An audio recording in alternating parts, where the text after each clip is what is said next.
প্রতিদিনের মতো সকাল 6টায় শ্রী ঠাকুর ও শ্রী মায়ের কথা শোনার জন্য আপনাদেরকে স্বাগত জানাই। শ্রীকৃষ্ণ ও দেবী রুক্মিণীর কথা উঠলে সেই কথায় কথায় জিজ্ঞেস করা হয়েছিল, মা, তুমি ঠাকুরকে কিভাবে দেখো? পরিপূর্ণ সমর্পণের সঙ্গে বললেন মা, সন্তানের মতোই দেখি। ভক্ত যখন সত্যি সত্যি শরণাগত, তখন মার কোলে সে নবজাত শিশু। তার মুখে কান্না ছাড়া ভাষা নেই, আর তার সমস্ত কান্না মায়ের জন্যে। যখনই তার মুখে কথা ফুটবে, তখন থেকেই সে অভিযোগ করতে শুরু করবে, জানতে চাইবে অথচ মানতে চাইবে না। এখন তার এই নির্বাক অবস্থায় তার কিছু জানাও নেই, মানাও নেই। তাকে রাখতে চাও তো রাখো, ফেলতে চাও তো ফেলো। সে এখন সম্পূর্ণ পরনির্ভর, সর্বতোভাবে সমর্পিত। তার কিছু বলবার নেই, কইবার নেই, জানবার নেই, বোঝাবারও নেই। শুধু আছে একটি কান্না। এই তার একমাত্র মন্ত্র, মাতৃমন্ত্র। তুমি অগ্নিরূপে মা, হবিরূপে মা। হোতাও তুমি, অর্পণও তুমি, ভোগেও তুমি, অপবর্গেও তুমি, বন্ধনেও তুমি, মোচনেও তুমি, সংসারেও তুমি, সন্ন্যাসেও তুমি, প্রকৃতি স্তঞ্চ সর্বস্ব। হলেই বা তুমি চিরবাসা রুক্ষকেশী ভিখারিণী, রোগশীর্ণা রূপহীনা, তবু তুমি আমার মা। যে মুহূর্তে মা বলে তোমার পায়ে নিজেকে অঞ্জলি দেব, সেই মুহূর্তেই তুমি রাজেশ্বরী মূর্তিতে সমারোহ হবে। তুমি পরাপরানাং পরমা। ঠাকুরের আবির্ভাবের সাথে সত্যযুগ আরম্ভ হয়ে গিয়েছে। বললেন মা, ঠাকুর বলেছেন, আমি ছাঁচ করে গেলুম, তোরা সব ছাঁচে ঢেলে তুলে নে। ছাঁচে ঢালা মানে ধ্যান চিন্তা করা, অভ্যাসযোগে ঠাকুরের ভাবকে আয়ত্ত করবার চেষ্টা করা। তাকে ভাবো, তাহলেই তার ভাব আসবে। তা কি পারবো? তার ভাব কি ধরতে পারবো এই ভগ্ন দেহে, রুগ্ন জীবনে? মাগো, আরও সহজ করে দাও। করুণাময়ী সহজ করে দিলেন। দীক্ষার পর এক ছেলে জিজ্ঞেস করলো মাকে, কতবার জপ করব? মা বললেন, তোমরা সংসারী, তোমরা বেশি করতে পারবে না, 108 বার করলেই হবে। মোটে? ভক্ত যেন আরও বেশি আশা করেছিল। মা বললেন, হ্যাঁ বাবা, আমার কাছে ওরকম বলো না।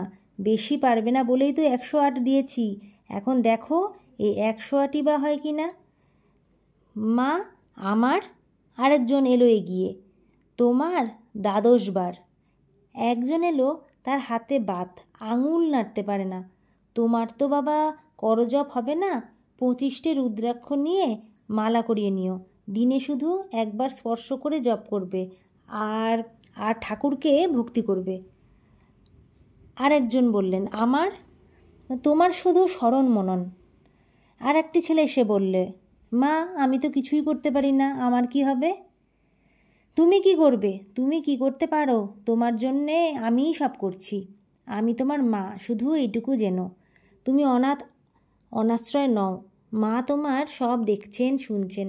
রাখো শুধু এইটুকু নির্ভরতা। তোমার যে প্রাণ আছে যেন সেই তোমার মা।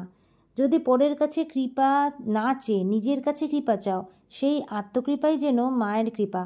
জগন্ময় সমস্ত পদার্থই মার প্রাণমূর্তি।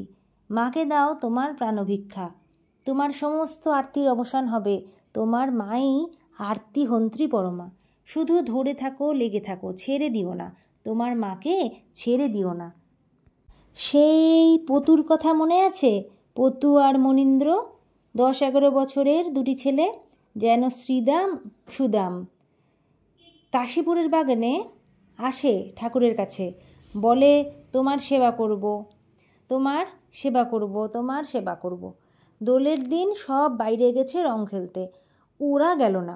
ঠাকুরের তখন কাশি, মাথায় বড় যন্ত্রণা, তাই হাওয়া করতে হতো মাথায়। দুটি ছেলে একের পর এক হাওয়া করতে লাগলো। একবার এর হাতে ব্যথা হয় তো ওর হাত ব্যথা হয় তো এ। ঠাকুর বলছেন, যা যা, তোরা নিচে যা, আবির খেলগে যা। পতু বললে, না মশাই, আমরা যাব না। মনীন্দ্র বললে, আমরা এইখানে আছি, এইখানেই থাকব। পতু আবার বললে, আপনি এখানে রয়েছেন, আমরা কি ফেলে যেতে পারি আপনাকে? শোনো কথা, 10-11 বছরের ছেলে কোথায় রং খেলে স্ফূর্তি করবে তা না, ঠাকুরকে আঁকড়ে আছে।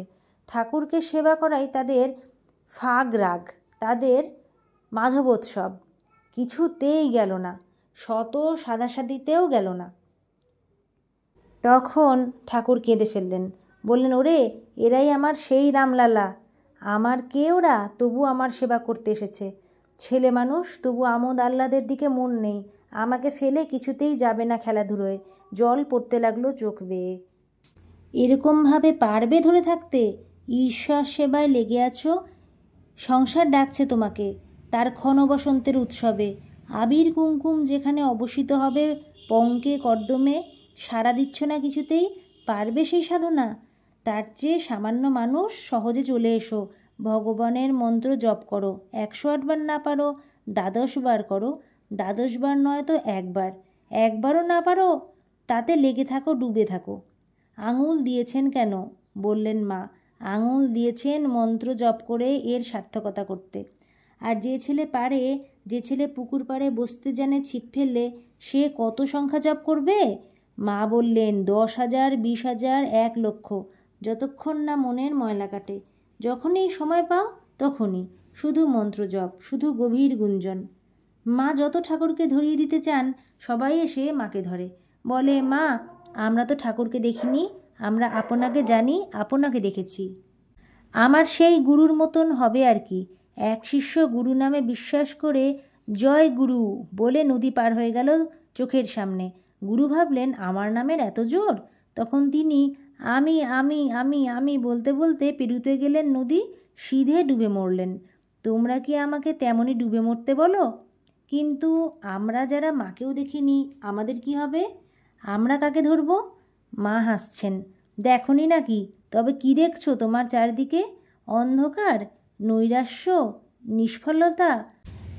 মা, যখন তোমার হাসিটুকু দেখতে পাচ্ছি, তখন কার নাম বা অন্ধকার, কার নাম বা নৈরাশ্য, আর নিষ্ফলতা তো তখন ফলসিদ্ধি। কুন্তির প্রার্থনা মনে করো, হে গোবিন্দ, তুমি বারবার আমাকে ও আমার পুত্রদের বহু বিপদ থেকে উদ্ধার করেছ, তবু প্রভু নিয়ত আমাকে বিপদই তুমি দাও, যাতে নিয়তই তোমার দর্শন পাই, যে দর্শন পেলে অপুনর্ভব দর্শনম আর সংসার দর্শন হবে না। আবার আগামীকাল ভোর 6টায় মা ও শ্রী ঠাকুরের কথা শোনার আমন্ত্রণ জানিয়ে আজকের মতো ভিডিও শেষ করছি। সবাই বলুন, জয় শ্রী ঠাকুরের জয়, জয় শ্রী মায়ের জয়।